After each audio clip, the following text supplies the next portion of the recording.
Often students ask me, ma'am what is B.Ed, what is UGC net, कौन सा better है, क्या करना चाहिए, किससे बेटर जॉब मिल जाएगी, बेटर सैलरी एक्सेट्रा। तो आज इसी वीडियो में डिस्कस करते हैं सारे पॉइंट्स। तो अगर हम बात करें B.Ed की, तो देखो B.Ed जो है उसका जो फाइनल डेस्टिनेशन है वो है स्कूल टीचर बनना। अगर कोई भी स्कूल टीचर बनना चाहता है, कोई एक गवर्नमेंट स्कूल टीचर बनना चाहता है, तो डेफिनेटली B.Ed करेंगे। लेकिन अगर कोई कॉलेजेस में पढ़ाना चाहते हैं, लेक्चरर बनना चाहते हो, तो आप डेफिनेटली यूजीसी नेट जो एनटीए कराते हैं वो आप देते हो। दोनों को समझने के लिए आपको माइन्यूटली इन्हें एनालाइज करना पड़ेगा and what you want to do in your life ये भी देखना पड़ेगा। तो अगर हम बात करते हैं अपनी बीएड की, तो बीएड एक प्रोफेशनल डिग्री है। तो करने के लिए आपको 2 साल लगते हैं और नई गाइडलाइंस के थ्रू अगर आप इंटीग्रेटेड प्रोग्राम, मतलब आप अपनी 4 इयर्स की अपनी बीए कर रहे हो, मतलब अपना 4 इयर्स का इंटीग्रेटेड प्रोग्राम कर रहे हो, तो उसके अंदर आपके लिए सिर्फ 1 ही साल की बीएड होती है। तो बीएड पहले जो 2 इयर्स की थी उन बच्चों के लिए जिन्होंने इंटीग्रेटेड प्रोग्राम कर लिया है उनके लिए 1 ईयर की है। वैसे जो अगर आप बीएड देखते हो तो वो आपके लिए क्या होती है, वो आपके लिए 2 इयर्स की होती है। मतलब आपको क्या करना है, आप पहले अपनी 12th करते हो, 12th के बाद अपना बीए करते हो और बीए के बाद आपको 2 इयर्स के लिए बीएड करनी पड़ेगी। और ये बीएड करने के बाद आप कोई एक एंट्रेंस एग्जाम देते हो, मतलब एक आप या तो सीटेट देते हो या आप टेट देते हो, और ये जो सर्टिफिकेट्स हैं बेसिकली ये सर्टिफिकेट्स लेने पड़ते हैं। इन बेसिस पे आप या तो क्लास 12th या तो क्लास 11th या 6th, आप मतलब 6 to 12th के टीचर बन जाते हो। तो इसकी final destination school educator, school teacher बनना है। सो ये एक तरीके का प्रोफेशनल डिग्री है 2 इयर्स आफ्टर योर ग्रेजुएशन, मतलब योर बीए। इसी के साथ साथ थोड़ा सा और आगे जाते हो, मतलब आप अपनी एमए भी कर रहे हो, इट मेक्स यू एलिजिबल। क्या हो, आप एलिजिबल हो जाते हो किसके लिए, अपने लेक्चरशिप के लिए, मतलब आप असिस्टेंट प्रोफेसर बन सकते हो कॉलेज में और यूनिवर्सिटी में। सो इसकी डेस्टिनेशन आपको कॉलेज तक लेके जाती है। लेकिन यूजीसी नेट एक क्वालिफाइंग एग्जाम है। कैसा एग्जाम है, एक क्वालिफाइंग एग्जाम है और ये एक डिग्री है, दोनों में फर्क है। ये वाले क्वालिफाइंग डिग्री के लिए 2 साल लगा दोगे आप, अपना यहाँ 1 साल लगाओगे। यहाँ पे आप अपने 6 मंथ्स या 1 ईयर मैक्स ऑफ प्रैक्टिस के बाद जब अपना एग्जाम दोगे तो आपको एक एलिजिबिलिटी मिल जाएगी कि अब आप असिस्टेंट प्रोफेसर लग सकते हो। अगेन आई वुड से एक एलिजिबिलिटी है, एक क्राइटेरिया मीट कर रहे हो, डज नॉट मीन एकदम से जॉब लग जाती है। सो एकदम से जॉब अगर लगानी है, अगर मोटिव ही सिर्फ जॉब है, तो ये बहुत बेटर है बिकॉज नंबर ऑफ वैकेंसी ज्यादा है पहले तो, ठीक है। तो अगर आप वैकेंसी देखते हो तो यहाँ पे थाउजेंड्स में आती हैं, यहाँ पे वैकेंसीज बहुत स्कैटर्ड है, कम आती है और बहुत टाइम बाद आती है। जल्दी जॉब लग जाएगी, 24 से 26 इयर्स तक के बीचों बीच आपके पास, आपके हाथ में गवर्नमेंट जॉब होती है। बट यहाँ पे आपको 28 इयर्स तो लग ही जाते हैं अच्छे से सेटल होते होते। वाई, बिकॉज पीएचडी भी जरूरी है, पीएचडी में भी 4 साल लग जाते हैं। उसे करते करते आप कहीं पर जॉब जरूर ढूंढते हो। बहुत परमानेंट होने में काफी टाइम लग जाता है, चीजें कॉन्क्रीट होने में बहुत टाइम लग जाता है। सो ये क्या है, ये एक बस एक ऐसा एग्जाम है जो आप मास्टर्स डिग्री में इनरोल या 2nd year of masters degree की जब आप कर रहे हो तब आप देना स्टार्ट कर सकते हो। लिमिट नहीं है कितनी बार भी दो, वो कोई लिमिट नहीं है। तो यहाँ पे आप स्कूल कॉलेजेस, आप यहाँ पे कॉलेजेस तक पहुंच रहे हो, यहाँ स्कूल तक पहुंच रहे हो, यहाँ 2 साल लग रहे हैं, यहाँ आप आपकी प्रिपरेशन पे हैं। एक ही बार में करना है, 2 बारी में करना है, कितनी बार भी एग्जाम दे सकते हो। और एग्जाम 1 ईयर में 2 टाइम्स होता है, तो एक बारी जून में होगा, एक बार दिसंबर में होगा। So you have a lot of time. जैसे ही मास्टर्स में आते हो 2nd ईयर से देना स्टार्ट कर देते हैं सब बच्चे। तो अगर आप स्कूल, आपका एम है स्कूल टीचर बनना, तो या तो आप टीजीटी टीचर बनोगे या पीजीटी। एंड अच्छी बात तो ये है कि मैसिव रिक्रूटमेंट ड्राइव्स हैं, बहुत सारी आपके पास जॉब्स निकलती हैं। आप बिहार टीआरई दो या फिर आप यूपी टीजीटी पीजीटी दो और आराम से अपनी जॉब ले लो। आप आराम से 24 से 26 की एज तक एक अच्छी जॉब आपके लिए अटेन कर सकते हो, प्रोवाइडेड आपने क्या किया है, पहले या तो आपने 12th स्टैंडर्ड अपना पूरा कर लिया है, 12th स्टैंडर्ड के बाद आपने 4 इयर्स का इंटीग्रेटेड प्रोग्राम किया है, फिर 1 ईयर की आपकी क्या हो जाएगी, बीएड हो जाएगी। ठीक है, अगर ये नहीं किया, आपने आपका 12th स्टैंडर्ड किया है, उसके बाद आपने आपकी बीए करी, उसके बाद आपने क्या करी, बीएड करी, और इन दोनों के ही बाद आपको टेट एग्जाम्स या सीटेट एग्जाम एक बार देना है, सर्टिफिकेट लेना है और जाके वॉला यू हैव योर जॉब। ठीक है, अब आ जाते हैं, तो यही हमने अभी समझा है। आप अपने फाउंडेशनल लेवल से ग्रेजुएशन के बाद बीएड करके आप अपना टेट दो या सीटेट दो और रिक्रूट हो जाओ, फाइनल डेस्टिनेशन एक गवर्नमेंट टीचर की आपकी होगी। अगर मैं बात करूं यूजीसी नेट की, तो यूजीसी नेट की मिनिमम रिक्वायरमेंट ही यही है कि आपके मास्टर्स में 55% होने चाहिए। अगर आपने सेकेंड ईयर ऑफ मास्टर्स में पेपर दे दिया और पेपर क्लियर भी हो गया और उसके बाद मास्टर्स में 55% नहीं बने, प्रोवाइडेड अगर आप किसी कैटेगरी में हो तो 50%, अगर आप नॉर्मल, अगर आप कोई अनरिजर्व कैटेगरी में हो तो 55 चाहिए ही चाहिए।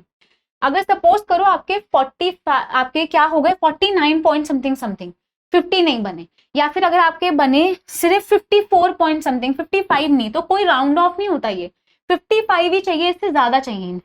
इनफैक्ट मैं तो बोलती हूँ आपको 60% चाहिए, होने चाहिए, बिकॉज और पेपर्स में मोस्टली 60 तक तो वो बोल ही देते हैं।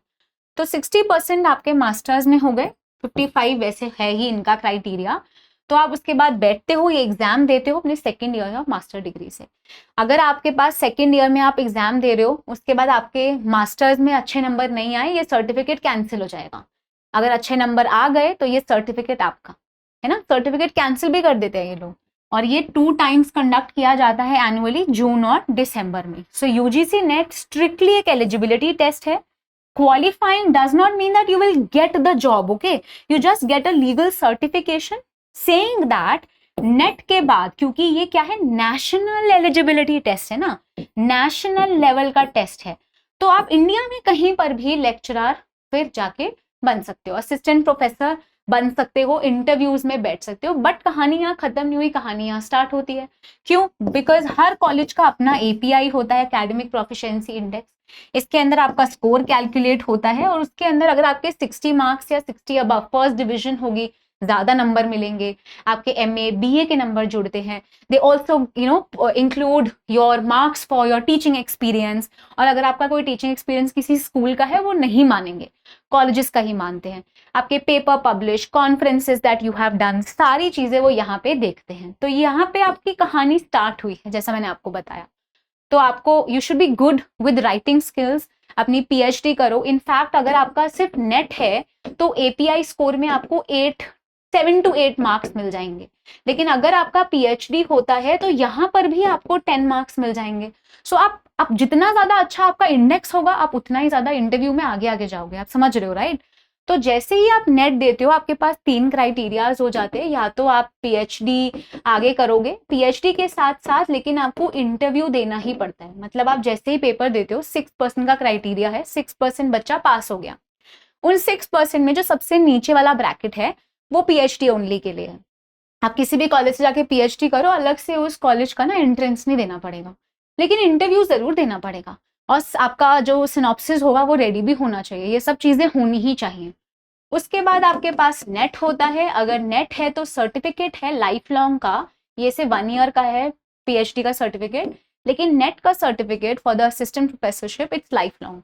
You go sit in interviews, but you will not get the chance till the time your API score is good, and API score can only be good when you have done your PhD, when you have written a number of papers, attended a lot of conferences, you have some kind of teaching experience that is valuable to them। कहीं पर government की जगह किसी government colleges में पढ़ाया है आपने, तो थोड़ा सा है कॉम्प्लिकेटेड ऑफ कोर्स। इसीलिए ही जॉब लगते लगते लोगों को 28-29 ईयर्स हो जाते हैं, राइट? तो टाइम बाद में लगता है, पर रिटर्न बहुत ज्यादा है, रिटर्न बहुत ज्यादा। और अगर पीएचडी के साथ साथ, मतलब अगर आपने यहाँ पे जेआरएफ ले लिया ना, जूनियर रिसर्च फेलोशिप, तो गवर्नमेंट आपको पैसा दे रही है तो अबाउट 30,000 की भाई तुम बैठो हमारे अच्छे अच्छे कॉलेजेस से, आईआईटी से, आईआईएम से पीएचडी करो। So this is profitable, right? इसीलिए ही अगर आपके पास ये अगर आपके पास रिजल्ट है 6% का, तो नीचे के स्टूडेंट्स को पीएचडी दे दिया, ऊपर के यहाँ पे नेट हो गया। और ये सिर्फ ऊपर के, ये जो थोड़ा सा फलक्रम है ना, यहाँ पे ऊपर टॉप 1% जो बच्चे हैं, इन्हीं का ही सिर्फ जेआरएफ होता है। You need to score the best, तो सबसे ज्यादा अच्छा स्कोर करो। और परसेंटाइल सिस्टम है, सबसे बड़ी प्रॉब्लम यही है। Okay, neck to neck competition चलता है। लेकिन हाँ, वेटिंग पीरियड बहुत ज्यादा है। कब स्कूल में वैकेंसी आएगी, कब टीचर्स रिटायर होते हैं, फिर पैनल्स बैठते हैं, तो आपके पास टाइम काफी लग जाता है।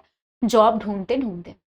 ओके, एक वैकेंसी का पैराडॉक्स है कि बहुत ही स्मॉल पोर्शन की जॉब्स निकलती हैं फॉर कॉलेज लेक्चरशिप, लेकिन काफी सारी हाई फ्रीक्वेंसी और हाई वॉल्यूम में जॉब्स आती हैं आपके पास।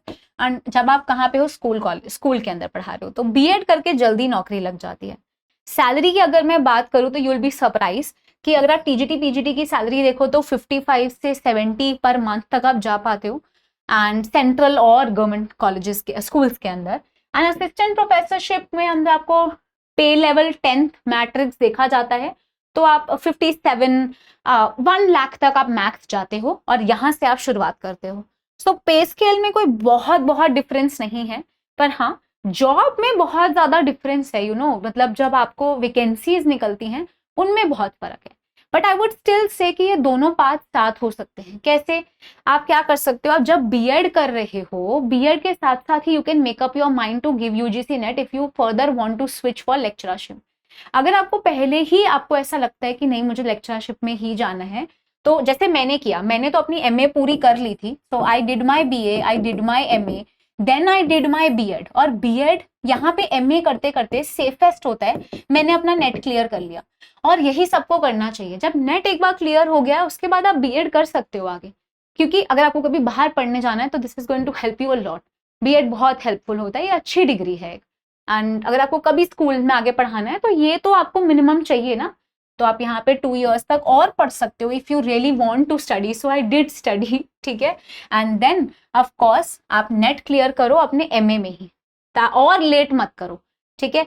एमए करने के बाद नेट क्लियर करके you start with your PhD. It's a long process ahead and you can find your jobs. School में पढ़ा रहे हो और फिर चाह रहे हो कि असिस्टेंट प्रोफेसर के लिए नंबर मिल जाए जब एपीआई इंडेक्स में बात करो, तो ऐसा नहीं होगा। तो यहाँ का प्री रिक्विजिट ग्रेजुएशन है और यहाँ का मास्टर्स है 55%। यहाँ पे आपको एंट्रेंस देना है, बीएड करनी है, फिर कोई टेट या सीटेट देना है और जॉब इज योर्स। बट यहाँ पे एक स्टैंडर्ड टेस्ट है, इसके बाद तो जर्नी शुरू हुई है, इसलिए जेआरएफ करते हैं हम लोग सब लोग, बस, है ना। उसके बाद एक्सट्रीमली हाई वैकेंसी की वॉल्यूम है, यहाँ पे लो है। एंड सैलरी की बात हम ऑलरेडी कर चुके हैं। करियर इमीडिएटली गवर्नमेंट स्टेबिलिटी मिलती है आपको यहाँ से, यहाँ पे हाईली स्टेबल, लेकिन लॉन्ग टाइम के बाद, थोड़ा टाइम ज्यादा आपको लग जाता है, ठीक है। तो आई होप सबको थोड़ा सा अगर यूजीसी नेट के बारे में और जानना है तो यहाँ पे यू हैव, अगर जैसे 100% एग्जाम्स ने 100% एग्जाम टेकर्स थे, फिर टॉप 6% सेलेक्ट हुए और टॉप 0.6% यहाँ से सेलेक्ट हुए। तो ये जो 6% है ये आपके असिस्टेंट प्रोफेसर के लिए जैसे एलिजिबल हो गए, लेकिन जो बिल्कुल एकदम जूनियर रिसर्च फेलोशिप के लिए होंगे ना, ये टॉप 0.6% हुए हैं। मतलब ये वो लोग हैं जिनको गवर्नमेंट पैसा दे रही है, मतलब ये बहुत हैंडफुल ऑफ पीपल होते हैं जिनको क्या होता है, जेआरएफ अवार्ड किया जाता है। सो फास्ट एंट्री चाहिए, पढ़ाने हैं, जॉब सिक्योरिटी चाहिए, तो डेफिनेटली बीएड करते हो, लेकिन साइमल्टेनियसली प्रिपेयर कर सकते हो यूजीसी नेट के लिए। बीएड करते करते भी तो प्रिपेयर कर सकते हो, so it's never too late. UGC NET तो आप हमेशा ही दे सकते हो, इसका कोई ऐसा एज नहीं है। हाँ, आपकी जेआरएफ के लिए जरूर एज है 30 years, लेकिन वैसे कोई भी एज लिमिट नहीं है। कभी भी दो, कभी भी करो, आपको पीएचडी करने का सपना हमेशा खुला ही है, the gates are always open. And आपको ये भी याद रखना है कि जो पीएचडी की जो सर्टिफिकेट है वो 1 year तक वैलिड है, जेआरएफ का जो सर्टिफिकेट है वो आपके पास 3 years वैलिड है, लेकिन जो नेट का सर्टिफिकेट है वो लाइफ लॉन्ग वैलिड है। तो इसलिए कोई टेंशन की बात नहीं है, कभी भी उसे यूज करना है नहीं करना है, it is up to you.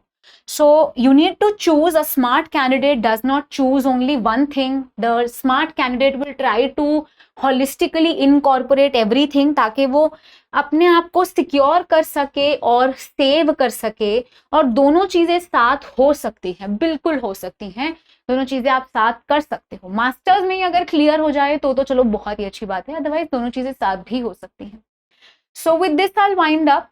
I hope you understood everything. अगर फिर भी कोई डाउट है तो कमेंट्स में पूछो and I will let you know. So bye bye and have a wonderful day ahead. अब एग्जाम की तैयारी को और बेहतर करने के लिए हमारे चैनल को लाइक, शेयर और सब्सक्राइब करना ना भूलें।